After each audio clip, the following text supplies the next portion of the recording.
नमस्कार दोस्तों, ये ग्रो बैग है जो मीडियम साइज़ का है, 12 बाई 15 का है। और इस तरह के ग्रो बैग्स को हम सर्दियों में सब्जियां उगाने के लिए या गर्मियों में भी सब्जियां, बैंगन, टमाटर जैसी सब्जियों के लिए इसको इस्तेमाल करते हैं। तो मैं भी इसमें ये चूचू बैंगन का पौधा है जो काफ़ी अच्छी हेल्दी पौधा है, इसको इसमें लगाने जा रही हूँ। तो इतने बड़े ग्रो बैग को जब हम भरने जाते हैं तो इतने बड़े ग्रो बैग को खाद और मिट्टी से ही भरना हमारे लिए मुश्किल होता है। हर जगह एक तो उतनी मिट्टी अवेलेबल नहीं है, जैसे जो लोग शहर में गार्डनिंग करते हैं तो वो लोग जो हैं वो इतनी मिट्टी कहीं से लाना उनके लिए पॉसिबल नहीं होता, मुश्किल होता है। तो कम मिट्टी में भी आप ग्रो बैग भर सकते हैं। तो उसमें क्या क्या मटेरियल आप डाल सकते हैं। सबसे पहले इसमें नीचे हमें डालनी है एक लेयर मिट्टी की, क्योंकि इससे क्या होता है, ग्रो बैग का बैलेंस बना रहता है। डायरेक्ट आप पत्ते या लकड़ी भी डाल सकते हैं नीचे की तरफ। सबसे नीचे मैंने इसमें डाली है एक लेयर मिट्टी की। ज़रूरी नहीं है कि पूरा ग्रो बैग आप मिट्टी से ही भरें, ये इतना भारी। अगर पूरा ग्रो बैग आप मिट्टी से भरेंगे तो आपको जहाँ पौधा रखना है वहीं पर रखना पड़ेगा शुरू में ही, क्योंकि फिर आप इसकी जगह नहीं बदल पाएंगे, क्योंकि बहुत भारी हो सकता है। तो इसलिए हम इस ग्रो बैग को आज इस तरह से भरेंगे कि ग्रो बैग हल्का रहे और हमारे पौधे को पोषण भी मिलता रहे। तो पहले एक लेयर जो है वो नीचे हमने बिछा ली है मिट्टी की, ठीक है। और ऊपर से कुछ सूखे पत्ते, केले के छिलके, कचरा वगैरह डाल दिया है। और फिर आती है बारी ये सूखे पत्तों की। इस तरह के पत्ते आप इसमें डाल देंगे, भर देंगे, तो ये जो पत्ते हैं ये खाद बन जाएंगे टाइम के साथ गल के, ठीक है। पत्ते, गत्ते, कागज़ आप डाल सकते हो इसमें। ये पत्ते अच्छे से आप दबा दबा के भर दें। और इनको भरने से आपका जो ग्रो बैग है, सबसे बड़ी बात है, थोड़ी सी मिट्टी में ग्रो बैग भर जाएगा और साथ ही ये हल्का रहेगा। ये जो सूखे पत्ते हैं सर्दियों में आसानी से अवेलेबल होते हैं। सर्दियों में लोग जो गार्डनिंग करते हैं वो इनको कलेक्ट करके रख लेते हैं। तो और जैसे पौधों की सर्दियों में कई लोग ट्रिमिंग कराते हैं, गर्मी इसमें जो बड़े पेड़ों की जो रोड साइड होते हैं, तो वहाँ से भी आप इनको कलेक्ट कर सकते हैं।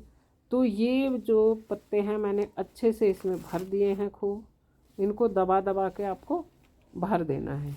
इससे ये, क्योंकि इनमें वज़न नहीं होता है तो इससे ये हल्के रहते हैं। अगर आपके पास वेस्ट जो डिस्कार्डेड गत्ते वगैरह हैं वो भी आप छोटे टुकड़े करके इसमें डाल सकते हैं। इसके बाद जो महत्वपूर्ण बात है, हम डाल देंगे ये किचन वेस्ट। ये जो वेस्ट होता है इसको जब हम कचरे में डालते हैं, अपने डस्टबिन में डालते हैं, तो गंदगी फैलती है, बदबू भी फैलती है, ठीक है।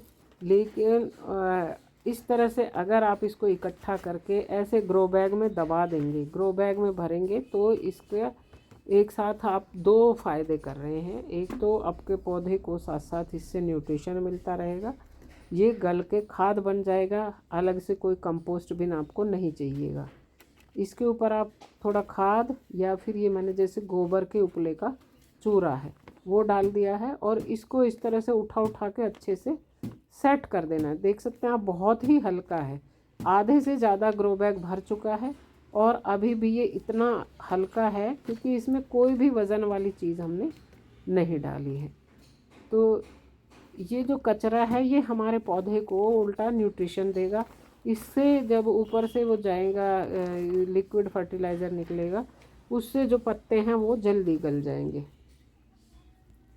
अब एक लेयर हम इसके ऊपर बिछा देंगे मिट्टी की। मिट्टी से जब हम दबाएंगे तो ये जो जितना दबना होगा और दब जाएगा। ऊपर वाली लेयर थोड़ी मोटी रखनी है और इसमें फिर हम लगा देंगे पौधा। तो काफ़ी आप देख सकते हैं ये काफ़ी अभी भी हल्का है, आसानी से हम इसको उठा सकते हैं। इसके बाद मैं इसमें ये पौधा लगा दूँगी। तो अगर इसको हम देख इसको पहले चेक करना होता है कि अगर चिकनी मिट्टी में लगा हुआ है पौधा तो उसकी मिट्टी को आप थोड़ा जड़ों के पास से हटा दें। तो ये पूरी मिट्टी जो है चिपकी हुई है, हालांकि ये चिकनी मिट्टी नहीं है, गार्डन सॉइल है नॉर्मल, बिल्कुल आसानी से हट रही है। फिर भी इसकी जड़ें थोड़ी सी आप लूज़ कर दें तो ज़्यादा अच्छा है, क्योंकि बैंगन का पौधा इस तरह से मरता नहीं है। कई पौधे ऐसे होते हैं अगर उनके रूट बॉल को डिस्टर्ब कर दे तो वो मर जाते हैं, लेकिन बैंगन का पौधा बहुत हार्डी पौधा होता है, ये इस तरह से नहीं मरता है। तो ये जो मेरे पास मिट्टी है, ये मिट्टी पूरी की पूरी जो है वो इसमें पत्ते और किचन वेस्ट मिला हुआ था, तो इसमें वर्मी कंपोस्ट ऑलरेडी मिला हुआ था। ये बना हुआ सॉइल मिक्स मेरे पास था जो मैं बैंगन में यूज़ कर रही हूँ। अगर आपके पास इस तरह से सॉइल मिक्स नहीं है तो आप उसमें गोबर की खाद और जो है कैल्शियम के लिए चूना वगैरह इसमें मिला सकते हैं। सरसों की खली भी आप उसमें मिला सकते हैं। साथ ही बोन मील बहुत ज़रूरी है इसमें मिलाना, क्योंकि बैंगन जब लगते हैं, बैंगन की ग्रोथ होती है और बैंगन लगते हैं तो उसको ज़्यादा कैल्शियम की ज़रूरत पड़ती है। कैल्शियम और फास्फोरस की कमी को पूरा करता है। तो ये लग के हो गया है तैयार, और हमने इसमें बहुत थोड़ी सी मिट्टी डाली है, पत्ते डाल दिए हैं। किचन वेस्ट आप आसानी से इसमें डाल सकते हो, क्योंकि बरसात के मौसम में तो फिर भी फंगस लगने के चांसेस होते हैं, लेकिन जब तक जड़ें वहाँ तक पहुँचेंगी वो गल चुका होगा हमारा ये, और उल्टा पौधे को न्यूट्रिशन देंगे। अगर इस तरह से किचन वेस्ट के साथ हम पौधे को लगाते हैं तो हमें बार बार खाद देने की जल्दी जल्दी ज़रूरत नहीं रहेगी। अभी इसको हमें 15 दिन के बाद एक बार खाद देना है ऊपर, क्योंकि तब तक हमारे जो पौधा है इसकी जड़ें नीचे तक नहीं जाएंगी। 2 हफ्ते के बाद इसकी नड़ाई गुड़ाई करके उसको पहले 1-2 दिन के लिए छोड़ देना है, और उसके बाद उसमें खाद मिला के, गोबर की खाद या वर्मी कंपोस्ट या लीफ कंपोस्ट जो भी हमारे पास है वो उसमें मिक्स करके फिर हम जो है उसको छोड़ देंगे, पानी डाल देंगे उसमें। ठीक है, तो इस तरह से ये बैंगन का जो पौधा है, चूचू बैंगन का जो पौधा है वो मेरा लग के हो गया है तैयार, और आसानी से बिना खाद के एकदम कम मिट्टी में ही आप जो है ज़्यादा बैंगन प्राप्त कर सकते हैं। इसी तरह से आप टमाटर, करेला, मिर्ची ये पौधे भी लगा सकते हैं। अगर बड़ा ग्रो बैग है तो लौकी वगैरह भी आप इस तरह से ही ग्रो बैग भर के लगा सकते हैं। तो इससे आपका किचन वेस्ट जो है वो भी मैनेज हो जाएगा, आप पोल्यूशन भी नहीं कर रहे हैं, गंदगी नहीं फैला रहे हैं, और साथ ही हमारा पौधा जो है वो अच्छे से उग जाएगा। बहुत ज़्यादा खाद की इस तरह से पौधे लगाए जो जाते हैं उनमें ज़रूरत नहीं होती है।